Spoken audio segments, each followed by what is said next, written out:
Well, all right, it's planting time, 2024. Getting ready to go here, start working the fields. This year we're gonna plant corn, we're gonna plant soybeans. We are going to till up a cornfield from last year, seed it as a hay field, and do all kinds of things. We'll take you along for the ride, show you. We did a little project here, putting in some drain tile this year. We'll show you the results of that. That's been fantastic. And just get away from trucking just a little bit. That's really what I like to do. Get out here, although it's hard work, it's not trucking, but get a new perspective and realize that, hey, trucking isn't so bad. It could be worse. Could be milking cows every day. Could be having to milk cows twice a day, every day for the rest of your life. Ask a dairy farmer when the last time they had a day off, and they probably won't remember. It's probably been 15, 20 years, especially if they don't have family to milk their cows for at least a day so they can go do something. But so yeah, get a new appreciation for trucking. Everybody says, oh, it's so bad, why do it? Trucking such hard work. Try something else for a while, and you might just get a new perspective. I'm just saying, you just gotta do other things. Sometimes realize that what you're doing isn't so bad. So, and plus it's good for you. Getting out, and there's something very gratifying about working the land or working in the dirt. And I encourage everybody to do that. Get in touch with nature. It's calming, it's peaceful. Even if it's just gardening. Get out and mess around in a garden. If you live in town, put some dirt in a bucket and grow a tomato plant. I don't know. But get back in touch with nature. It's really good for you. So let's get started here. I got 2 days to be here and see how much we can get done in 2 days. What used to take us when I was a kid used to take us a month and a half to get done, we can now get done in about a week due to modern equipment and just bigger equipment, I guess, and some new technologies. So got a lot to do. Better get to work. This will be my tractor again this year. It's a Case Magnum 7230. Well, we could just take a quick look at that.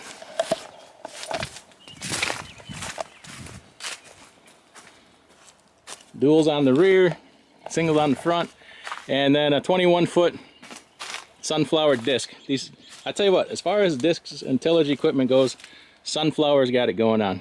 Bought this thing used 2 years ago, and last year I used it for the first time, and I tell you what, I get about twice as much work done as I did even just versus the 19-foot disc we used to use, because this one's heavier, it sinks in the dirt better, and you get better tillage. What I used to have to disc twice, I can disc once with this and get the same or better results.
Time for a little break here. We're gonna go check on some fields. I'm in the little Kubota here. Check this thing out. It's kind of a new addition to the farm for this year, actually last year, but I didn't drive it till this year. I'll show you what we're doing here, what I got done, and then oh, here comes the big dog. Hey, big dog. All right, so this field here is untouched as of yet. That's going to be last. We're going to seed that into a hay field. So it's going to take some extra working, and the hay can wait a little bit. It's more important to get the corn and soybeans in. So this 10 acres over here yesterday worked twice. We got her planted with corn. It was supposed to be a big storm coming last night, so we busted it till like 2 o'clock in the morning planting. And then I started disking again at 5 this morning because there's more rain coming. The rain never came last night, but it stayed to the south of us about 10 miles. So if we get the rest of the corn and beans in today, she can rain all she wants, because this hayfield can wait a little bit. We put in this field here, just notoriously wet. So this year we put in 2,000 feet of drain tile down here, and we put in about 10,000 feet up in this other field. I'll show you here in a little bit and show you how much water is coming out of that sucker. That field was largely untouched for about the last 10 years because you just couldn't even drive a tractor with no plow or disc in there and just sink. But we're working her up this year. So let's go take a look at that. This 80-acre field right here, I worked twice yesterday, and then we got it all seeded down with corn. And then this little 3.5-acre cutout piece over here I disked this morning 3 times. We're about to seed that down with corn, and then that's the last of the corn. So this little culvert right here is one of the 2 drains for all this tile we put in. This one's been here for years. It's the drain for the tile that's in this hayfield, and that thing drains like that 24/7, except for in the winter when it freezes up. I'm curious as to how many gallons per minute that is. I bet you that's at least 25 gallons a minute. And sometimes it runs harder than that. You can see the little metal grate in there to keep the muskrats and beavers out from climbing up the culvert there. But that also comes, we tied it into this field this year because this sucker, this one corner, probably 3-acre corner of this field, you couldn't even work before because it was too wet. You can see here this discolored trench right here where the excavator tied into that tile and then just buried the line here. It didn't grow back with hay yet. So this year when I worked this field, that's the driest I've ever seen it since, I mean, the 1970s when I was a kid. Most of the time it was standing water. This soil out here is not sand. It's, you go down about 1.5 feet and it's heavy clay. So it holds water forever. There's never any need for irrigation out here. In fact, it's always too wet. So we got that problem solved. We actually got this corner, the whole thing planted this year. And when I disked it, it barely even bogged the tractor down at all. So let's go we put a new one of these in at the other end. Here's where we did most of like 10,000 of the feet of tiling is up here. And then I want to say like 6, I could be wrong, in that other field.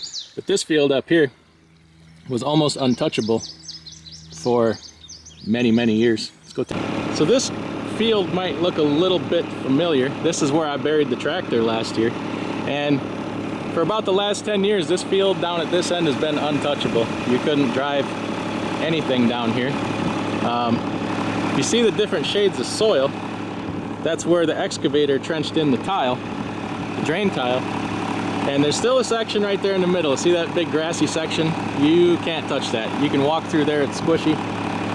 My brother buried the tractor there this year, just testing it out without not even hooked to the disc or nothing.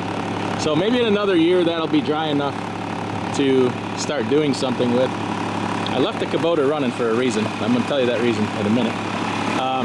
Over here, you can see it's still pretty soddy, but here's where we went off into some low ground for that drain tile. Let's go check on this drain tile over here. This is brand new, so I got to find it. I guess the best thing to do is just follow the excavator path here. Now, funny story. Well, not really funny, but last night I finished my disking about midnight, and my brother was an hour and a half or so behind me finishing planting. I took the tractor up and I fueled it, and like, well, what the hell am I gonna do? So I got my pickup and I came back down here to this field. This is where we were, and incidentally, this is why the Kubota is still running. I pull up into the drive when he calls me. He says, hey, I was gonna go jump in the tractor with him. He says, don't get out of your truck. I said, why? He says, there's a wolf out here stalking the tractor. So I get my spotlight out and shine, and sure enough, there is a wolf walking about 20 feet from the tractor, and he's planting corn. So a corn planter has a big arms markers that swing down to each side to mark your rows for the next round. And it was so close to the tractor, but the tractor was going a little faster. And when he got to about where the arm was going to take out the wolf he jumped like something lit his ass on fire. The marker arm almost got him. So I'm in their territory right now, and I might be paranoid, but I'm also not stupid because I didn't bring anything to protect myself. So if I need to run, that Kubota's running, I'm out of here. Found the drain tile. She's going pretty good. I bet you in about next summer the beavers will find this. Oh, there's another drain tile end over there, so there's more than one here. How about that? But she's flowing about as good as the other one, and that's all going to run back into this swampy area. That's why this field is so wet. It's low, swampy, wet ground. So let's get the hell out of here. The wolves generally don't bother you in the daytime. They're more of a nighttime predator around here. But there's other things than wolves out here. A lot of bears out here too. And they probably got young ones with them. So I'm out of here. Being that this field was largely untouched, this is where most of the predators and stuff did their nightly business. You don't see a lot of deer at this end of the farm because of that reason. So this is all planted with corn. I'm gonna get on out of here. Got to put this disc in transport, go about 10 miles over to the other farm and start there. Got about 3.5 acres of corn to plant and we're done. Then we're starting soybeans today, and hopefully we can finish soybeans by midnight tonight. Check out this little Kubota. This thing is badass. It's not a Polaris, it's not a Can-Am, it's not for sport, but I tell you what, this thing is a workhorse. It's like having another tractor. You need to just go out in the field and pick up rocks. It's got more of a tractor-like suspension underneath it. It's 4-wheel drive, it's diesel. It doesn't go very fast, but I'll tell you what, man. You need to take some seed out to your planter. There's some hay bales out. I would seriously consider one of these. Bought this thing used. So it's kind of a lot of fun. Speaking of the devil, here he is right now, finishing up this little 3.5 acre field. Newer 12-row planter. Had it last year. I didn't get to run it at all. I still don't get to run it. That's his new toy. But honestly, I like running the disc or the plow or the roller or the bean planter. Mostly I like discing. There's just something very gratifying about turning the dirt. I don't know, maybe it's a OCD thing or an ASMR thing, but just one of those things that's like really gratifying to turn, you know, corn stubble or soybean stubble into just fluffy black dirt. And then he'll plant, and we work a pretty good system that way because he can work planting around milking cows, and I can go from 5 a.m. to, you know, well after dark getting the field ready. So all he has to do is come and plant. All right, I got to get my butt moving here. I got to get over to the other farm. It's just small. It's only about 47 acres over there, and it's getting all soybeans. But I have to get over there and get working it because the fertilizer company is coming to spread liquid nitrogen, and it has to be worked into the soil right away so it doesn't get too much evaporation. But I just put this thing in transport mode, which means I lock the wings here so they can't open up on the road, kill somebody. That pin right, where is it? Right there. Locks the hydraulic cylinder so that the disc stays up. And then I have another wing pin like this, just right over there. So 3 pins, locks it in transport. Oh, I left a paper towel when I was greasing it. I grease this thing every so many hours to keep her nice and lubed up. Yesterday I broke, show you what we broke. Things break all the time when you're doing this. It's just, you don't have to do anything wrong. You hit a rock or whatever. Broke that C-spring right there, that big piece of metal is bent. Broke one of those, and then another one just broke a bolt. And I caught it right away because the dirt was bunching up under the disc. And what happens, well, it won't take long if you don't catch it. That's why when you're sitting in that seat, you can't be looking forward. You got to have your body turned watching the disc at all times. Dirt will start to bunch up. This is called a gang, them blades. It'll rip a gang right off the disc in short order. So you always got to be watching and knowing what you're looking for. It's not just as easy as driving the tractor. And you got to take good care of these things. They're very expensive, and sometimes it can be hard to fix. Taking them blades off that gang and it's just, you're just in a bad position. It's not that it's like excruciating hard. You're tucked under there. It's dangerous. This thing could fall on you, chop your legs off, whatever. Safety first. But anyway, let's get this thing going. I checked the oil, fueled her up. I disked, I don't know, total of like 12 and a half hours yesterday. Used 74 gallons of fuel. So that's not too bad. I just fueled her up here before I leave, and I am out of here.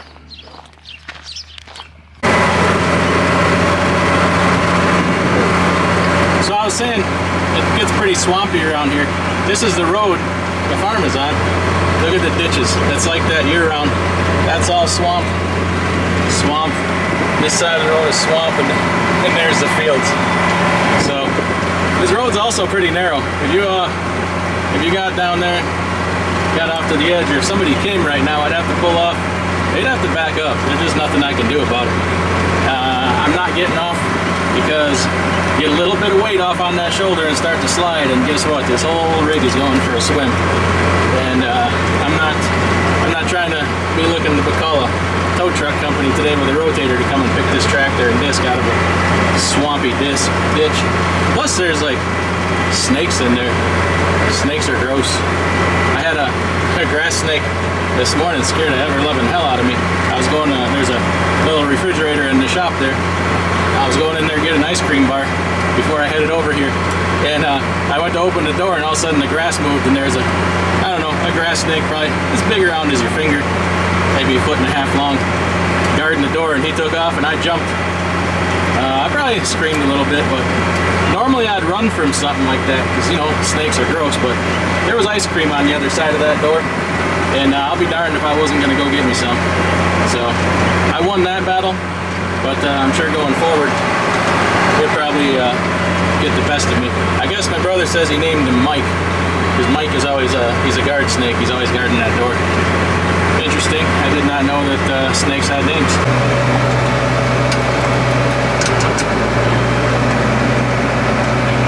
We made it, safe and sound. I managed to hit a top speed of 20.6 miles an hour on the way over here. So that's a breakneck speed. Ooh, I can see this. This was corn last year, so I'm going to have to disc this over twice, maybe 3 times if it doesn't go well. I don't know what this newer, bigger, heavier disc, it does a better job, so maybe I'll get by with twice. We got to see how wet it is over here. I got a feeling, see that green ridge down in there? That's like a little creek, and she's pretty wet down there. So we'll start down there so that it can start drying, and then the second pass through there will be, you know, 5-6 hours of drying time on it. I gotta do both sides of that green strip, and then oh man, this field's rough. It's gonna be hard on the back and neck. But first thing I gotta do is stop here and take this disc out of transport mode. Can I do this with one hand? Let's see here. I did have to I raised the hydraulics to take pressure off this pin here. Look at that, one hand. Let's see if we can pull it off again. This ground is looking pretty wet. You can see there's ruts here, but see the two-tone colors here? You got the lighter brown and darker brown. The darkness means water. So the first pass over this field, I might have to keep the disc and just kind of scratch the ground, and then that'll get it drying. And then the second pass, I can put the disc in deeper, which leads me to believe if I have to go over it with the disc up a little bit the first time, then that means it's not going to till as good, and I'm going to have to do 3 times. But I got to climb up on the disc there and pull that sucker out. It's a balancing act. Let's see if I can do that without busting my ass.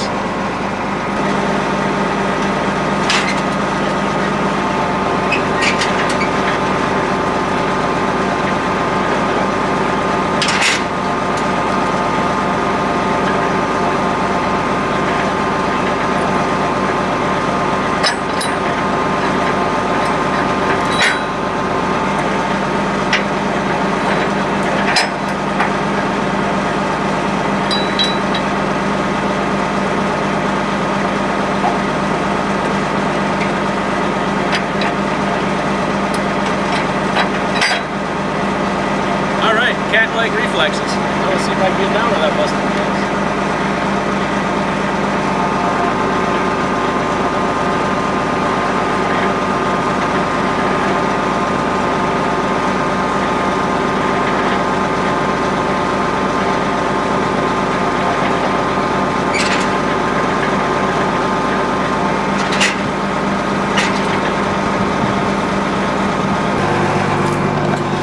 All right, we are all good. Boy, just walking on the field, it's soft and squishy. You folks might be seeing me get stuck today, which is whatever, it happens sometimes. You know what I just thought of? One thing I noticed, you ever watch like YouTube farmers? And one thing that dawned on me just now is how they're always clean. They always have on clean clothes. And like, sometimes they might get their hands dirty, but rarely do you see them like covered in grease and dirt on their face and cow shit in their hair. What's up with that? Does it make you wonder anything if that's really real? I don't know how you can do this kind of work. On a farm, everything you touch is greasy, dirty, or covered in cow poop or pee. If you have a dairy farm, that is. I guess most of these are crop farms, I suppose. But last night milking cows, it dawned on me why driving truck is better than milking cows. Bending over watching a cow and I get a tail across the face, right across the mouth. You know, 10 minutes earlier that tail had been laying in the gutter full of cow poop and pee. And now it's all across my face. So yeah, think about that next time you're driving truck. I know I will. I'll be like, yeah, this driving truck isn't so bad, is it? As I suspected over here, the ground's too wet for me to put the disc in all the way, so I got it just kind of scratching the dirt here, and it'll start to dry. By the time I get done with all this, this will have dried for 5-6 hours. It's a really good drying day. It's about 80 degrees with a slight breeze. Not the kind of breeze we had yesterday, but fertilizer spreader has arrived, so it's my job to stay the hell out of his way right now because he gets paid a lot of money, so time is money with him. And he's putting on NPK, which is nitrogen, phosphorus, potassium, and it also has an enzyme wrapped around it. So we need to get that tilled in as soon as possible to keep that enzyme from deteriorating in the sun. Can also somewhat, it's like a deterioration evaporation type scenario. Science, who knows exactly how it works.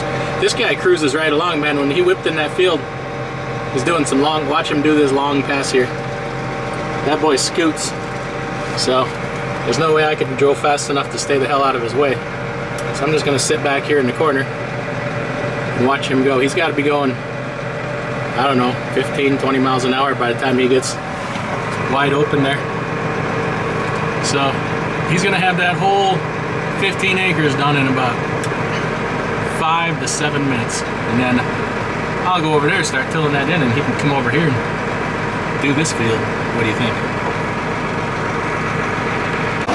All right, we're getting ready to plant our beans here.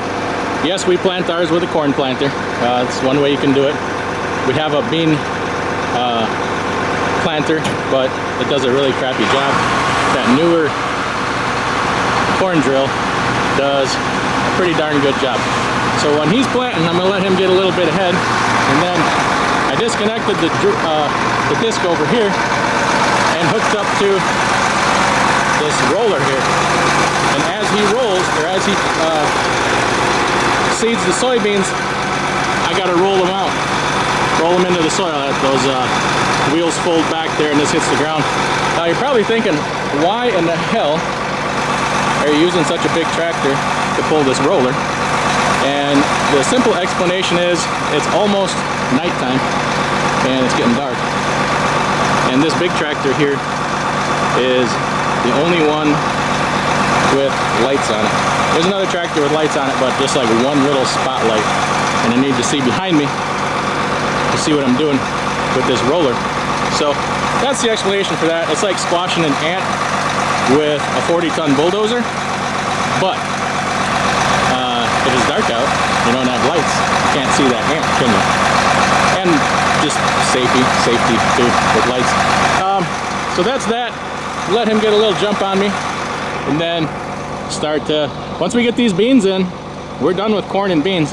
And we're playing race Mother Nature here because there's a storm coming tonight and there's a storm tomorrow. So we're gonna get a substantial amount of rain tonight and tomorrow.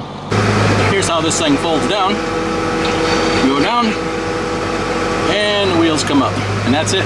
I don't even have to pick it up to turn around. Now this one runs off a different lever, has this on here instead of this one, so I'll probably for half the night hit the wrong lever, but you can see my Jimmy John's pickle right there. My awesome wife went and got me Jimmy John's because I'm starving. So we're gonna be able to go a little faster with this thing. And as you can see, here's his planter marks here. I'm about half as wide as his planter, so he's gonna be ahead of me all night. So let's get started.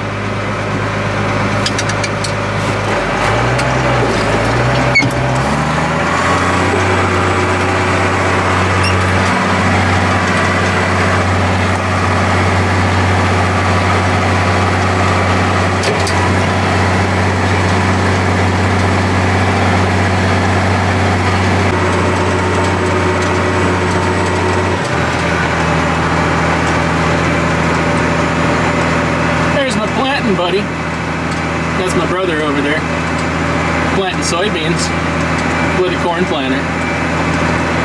Come on. Would have been much better to use that tractor on this roller. It doesn't have duals on it. I can already see I'm gonna have a hard time finding my mark here once it gets dark where I left off from the last one. So Big Brother's beans are probably gonna look like hell, but hey, not my problem, right? No, just kidding. Boy, is it a beautiful night out here tonight. We got it's cooling off. It was a hot one today, like 85 degrees. She's cooling off. Storm's rolling in. Country life, right? Well, there we go. 1:30 in the 1:15 in the morning. And we're done. Time to head her home. That'll conclude my part of the field work for this year. Got a lot done in 2 days, 2 long days, and time to head home. It's about an hour drive home, and back to trucking stuff in the morning. So had a little bit of time away, and it was a good time.